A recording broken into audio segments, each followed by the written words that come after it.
It is a pleasure, yes, to be with you today during this European Multiple Myeloma Academy meeting that is being held in Madrid for 2 days. In this afternoon, we have had really a very interesting session on immunotherapy. This is a moving field that started probably many years ago, or at least for hematologists, when we discovered that the allogeneic transplantation, the efficacy of the allogeneic transplantation was mainly based on the graft versus host disease effect, in this case, the graft versus leukemia. The donor cells were able to destroy the leukemic cells in the patient. And since then, many patients ask us about, doctor, how important is the immune system in my disease? And how can I improve my immune system? Can I drink something special? Can I eat something special? And we usually say, no, you don't need to do anything. But probably this is not the right answer because the immune system is important. And we have the privilege to have here Professor Ignacio Melero, that he's a leader in the field. And can you explain a bit to us how the immune system works and whether or not can we improve the activity of the immune system? Well, the immune system has been shaped by evolution in vertebrates and mammals to defend us from bugs. So the whole idea is that most of the mechanisms that you expect there, and actually we find, are very much related to a coevolution of superior organisms with viruses and bacteria. So all these mechanisms, we have to trick them and use them for what they have not been made or they have not been selected. So we really need to do something that is not probably extremely important in nature, which is fighting tumors. When the age of malignancy onset is typically beyond the reproductive age, and that's when evolution doesn't care too much about you. But actually we can trick pretty well the immune system to think that instead of fighting a malignant cell, is actually fighting a transformed cell, a neoplastic cell. And it's very interesting because there seems to be a long interplay between the tumor cells and the immune system by the time the tumor becomes clinically relevant. So they have learned from each other, and eventually the immune system offers, in many diseases we don't know yet, in myeloma or hematological diseases, have imprinted features in the malignant cell or in the malignant tissue that actually tell us that the immune system has already fought a battle there. So by the time the tumor becomes clinically relevant, probably some immune events have already happened. And at that point is when we try to intervene with, let's say, sending the instructions to the immune system to go back to an equilibrium against the tumor or to eradicate it. And actually the last decade, probably starting in the mid-90s of the last century, was when the most powerful mechanisms to actually become clinically meaningful in terms of sending instructions to the immune system have been discovered. So yes, we are finding molecularly defined ways to do this, but on the other hand, we are learning that the threshold level of the immune response is set up by many factors, including the microbiome. Unfortunately, we don't know yet most of the rules of the game. We know just a few of them, and they are providing us with ways to intervene, but probably during the next decade we are going to learn many more rules of that game that we know now. Okay. Dr. Rodriguez, in multiple myeloma we had been always behind lymphoma in terms of success, in terms of survival. And probably one of the major steps forward in myeloma treatment was the monoclonal antibodies. In myeloma, we have not been using monoclonal antibodies until very recently, but apparently now we have the opportunity just to change this panorama. Can you tell us a bit about What are the results with the monoclonal antibodies? Which monoclonal antibodies are we using? Of course, so now we have 2 approved monoclonal antibodies. One is Elotuzumab, which targets SLAM F7, which is an antigen that is expressed both in the plasma cell and in the NK cell. And we have results with this monoclonal antibody in combination with lenalidomide and dexamethasone. So we have results from a phase 3 trial, the Eloquent 2 trial, showing that the triplet combination with Elotuzumab is superior to the control arm, Lendex, in terms of overall response rate and also in PFS, 19 months in the triplet arm versus 15 months for the control arm. And what I think is most interesting is that for patients receiving Elotuzumab in combination with Lendex, there was a 12 months delay in the time to next treatment. On the other hand, we have anti-CD38 monoclonal antibodies, and we have 2 that are more developed in the clinic. Daratumumab, that has been recently approved, and Isatuximab. So both of them has single-agent activity in multiple myeloma, which is something that Elotuzumab does not have because it does not work as single agent. So in very heavily pretreated relapsed refractory patients, we can achieve a 30% overall response rate either with Isatuximab or with Daratumumab. And most important, those patients responding can have long duration of the response.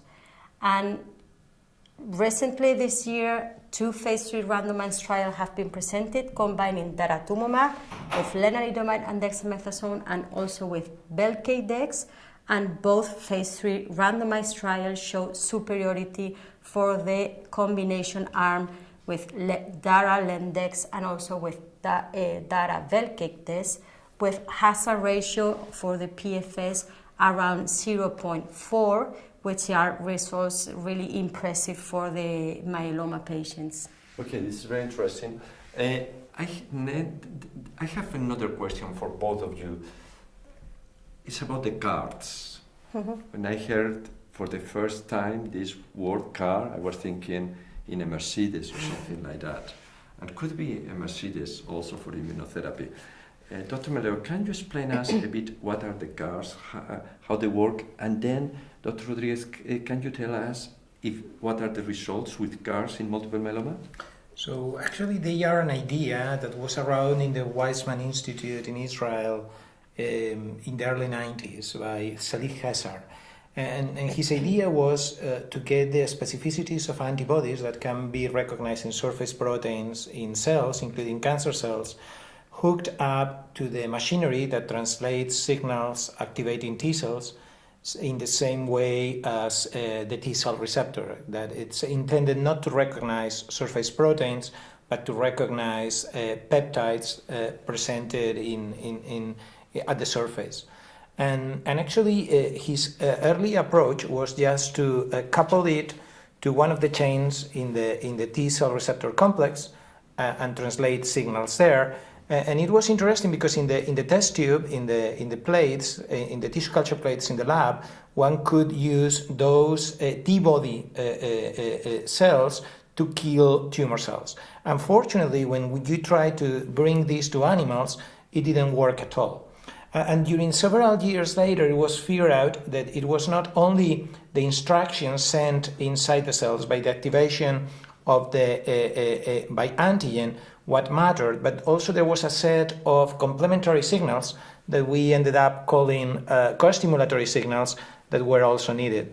So part of the big success of the groups of Michael Sadelain and mainly Carl June in the United States were to combine the signaling domains of the T cell receptor together with co-stimulatory molecules, with the signaling domains of co-stimulatory molecules at the resulting chimera. Chimera is a mythological animal which is composed of several parts.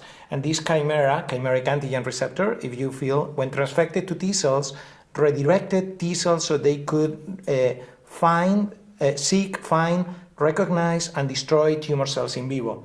And with one of the co-stimulatory molecules, Carl June went all the way to start clinical trials targeting all the B cells in the body, including malignant B cells.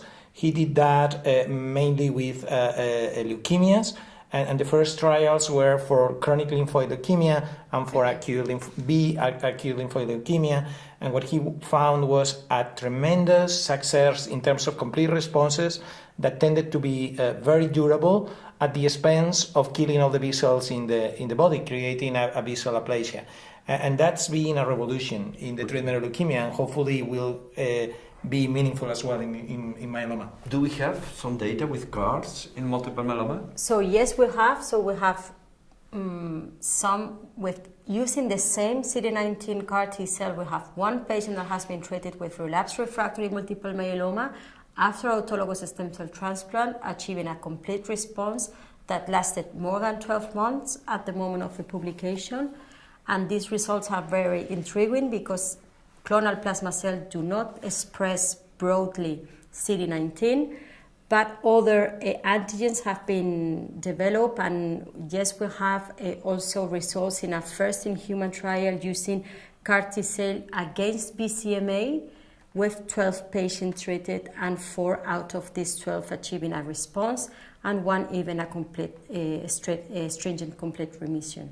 This is all the data that we have using CARs in multiple myeloma, but of course there are other trials that are ongoing. Okay, just to finish this interview, let me touch in another area of immunotherapy. This is the PD-1, PD-L1, and again, I would like just Dr. Melero to explain us what is the PD-L1 briefly, and then Dr. Rodriguez, whether there is data in this pathway in multiple myeloma. So probably the best analogy to explain that co-inhibitory system is that it's a brake that becomes expressed on the surface of T cells, and when interacting with the food that presses that brake, represses the activity of T cells. And the idea is that if you happen to inhibit the inhibitor, the result ought to be a better activation. And actually that was not a very promising molecular candidate for a number of years, and eventually has been the master switch. In a way, this is a dominant inhibiting mechanism in T cells infiltrating tumors, and if they get released from this inhibition, in an important a fraction of cases, a very meaningful cytotoxic immune response against the tumor is unleashed, and this results in partial and complete tumor regression. What are the diseases in which has been more successful? So far, the most successful one is metastatic melanoma, and the second one is probably non-small cell lung cancer, and the third one is renal cell carcinoma. But one of the most striking successes is in the hematology arena. There is a tumor very related to a virus, which is the Epstein-Barr virus in the red stem cells of Hodgkin lymphoma. And trials in this disease, very early trials, found overall response rates in the neighborhood of the 80% in heavily pretreated patients that actually have given rise to a very prompt approval by the FDA, not yet from the European agency, but it's very striking data. And that tumor expresses a lot PD-L1, which is the main food that presses the PD-1 brake. And what about myeloma? Do we have data? In the same phase 1 trial that showed the results in Hodgkin lymphoma that Dr. Melero is commenting on. So there were a small cohort of multiple myeloma patients, and with single agent nivolumab, so single agent checkpoint inhibitor, there were no objective responses, only a stabilization of the disease. So it seems that these kind of drugs need to be combined in multiple myeloma to achieve objective responses, and they have been mainly combined with IMiDs, and there are 2 early phase trials, one with lenalidomide dexamethasone and pembrolizumab, and the other one with lenalidomide dexamethasone and also pembrolizumab. So in both trials, the population included is relapsed refractory multiple myeloma, and there is a higher proportion of Len refractory patients in those trials. And in the case of the Pembro-Lendex trial, in the efficacy population, the global overall response rate was 50%, and 38% for the Len refractory population. And for the Pembro-Pomdex trial, the overall response rate in the 38 patients that were included is 68%, and for the Len refractory population is 65%. So really good data. There are only phase 1, phase 2 trial, so we need surely randomized trials to really know if this therapy is efficacious in multiple myeloma patients. Okay, thank you very much, both of you, Dr. Melero and Dr. Rodriguez. It has been a pleasure, and hopefully in the next meeting we are going to have even more positive results around these fascinating immunotherapy strategies. Thank you very much.